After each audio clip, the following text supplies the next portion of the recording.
Welcome to Rappahannock Issues. I'm Tom Cohen. And I'm David Kerr. And we're going to be looking at topics that are of interest to our community, both regionally and to the state.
Welcome to Rappahannock Issues. I'm Tom Cohen. I'm joined by my co-host, David Kerr. We're talking about the 2016 presidential race.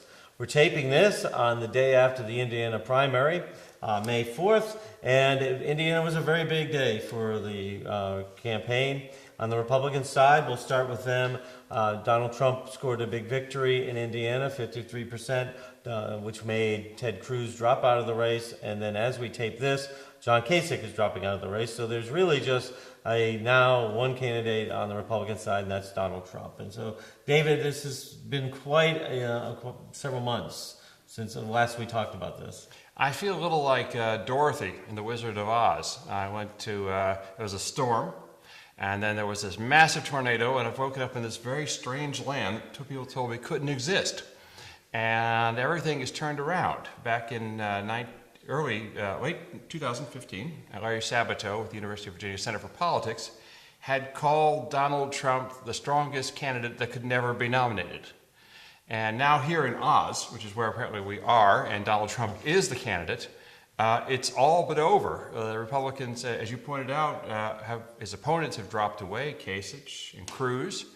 And so the primaries that were going to matter somewhat, Washington, Oregon, California, don't anymore, and everything's going to focus on Cincinnati and the convention, which isn't going to be contested as all of us political writers hoped.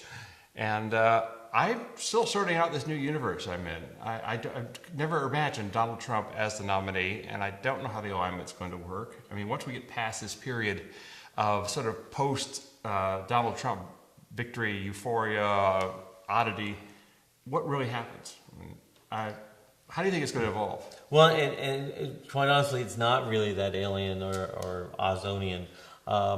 Because if you look at the Republican Party, it has always had a strand in it that wanted to have a business-oriented person. That was part of Romney's sales pitch to the voters. That was part of George W. Bush's sales pitch to the voters. And so there's always been this strand, not just in the Republican Party, but in the general election. The electorate, you go back to Ross Perot, you can go back to Lee Iacocca being talked about. I remember that. So there's always been a strand of America that wants somebody to come in and run America like a business. And so that aspect is really so new. And the second one is that people wanted, and we'll get back to this in the second segment when we move to the Democrats, but people wanted somebody authentic. They are so tired of the poll-driven, hair-dried blown, which obviously we're not, candidates that just come up with things that sound appropriately but not what they really believe in. And Bush and to an extent Clinton, they had their rollouts, and then when that didn't really kick off, they had another one, which the media affectionately called, Hillary 2.0 and Jeb 2.0. And to the voters, they're like, wait a minute, we want somebody who says what they believe. And the polls show that they don't even think that Trump is going to be able to do what he says he's going to do. That is irrelevant to them. That he says what he believes is something that the voters really are saying they want. So the other thing is that the establishment, quote-unquote establishment, or mainstream Republicans just really misjudged the electorate this year. They thought it would be a regular, normal election. Let's throw up a Bush. Everybody will rally around him. when he faltered, it was, oh, well, on paper, Rubio looks good. There really wasn't there. So then they latched onto Cruz, and anybody who paid attention knew that the establishment and mainstream couldn't stand Cruz. So that didn't look authentic. And again, people were saying, look, Trump's authentic. Well, there's a lot of baggage with that authenticity. And there's a lot of statements he's going to have to live with. That he does seem to have a problem talking about women. He certainly seems to have a problem talking about a lot of minorities. I'm trying to think of a few that he hasn't insulted. The one thing I give the Republican establishment is they maintained a certain level of decency always in their campaigning. You go back in the names you offered, Mitt Romney, George Bush Sr., George Bush Jr., they always maintained a certain civility. And this kind of rash name-calling, not thinking a policy issue through, it might be authentic, but is a good government. And I think there might come a point in this election when the people will say, I really like the guy, he's fun to listen to. Do I want him to be my president? Well, and it's been almost a year now of people listening to him, and they haven't gotten there yet. So it'll be interesting. Certainly there are other statements, but again, a lot of statements.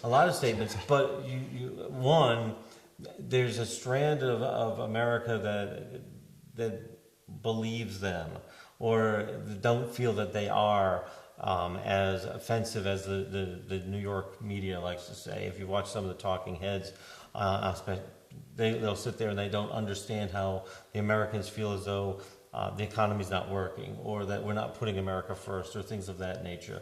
And so I just don't know that if the elites really understand the mood of the country, to understand that people are not sitting there saying, look, if you want us to enforce the border, we're not racist, we're saying you should enforce the laws, and we are a nation of laws and such. So certainly there are language and issues there, but then the voters come back and say, look, he says that he's not going to enforce a policy on this. You saw last night when he gave his victory speech.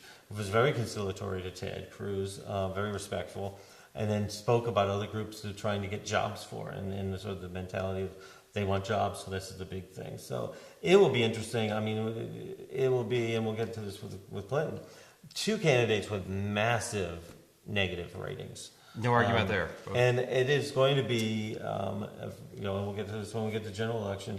He is not going to cut back and not say what he thinks he needs to say, which will be problematic for a certain portion of the voting public. Now, and that's one of the things with that whole question is he's generally won a plurality of these elections, and a lot of the people coming to vote have been first-time voters. Mm-hmm. And so, to what extent the national polls have weighed in, I'm very anxious to see how this shakes out. I saw one article in USA Today which was reflecting that the next few weeks, simply because of Trump's newness, he'll get a post-victory bounce. And whether he can actually somehow persuade people that he is competent, thoughtful, and careful enough, and that his personal life doesn't have enough in its locker room to sink him, maybe he will be a viable national candidate. But it wasn't really altogether clear at this point. Well, what is clear that we have to take a break right now, so we hope that you will come back and we will turn our attention to the Democratic race, which, oddly enough, is not over as we're meeting. So come on back after the break.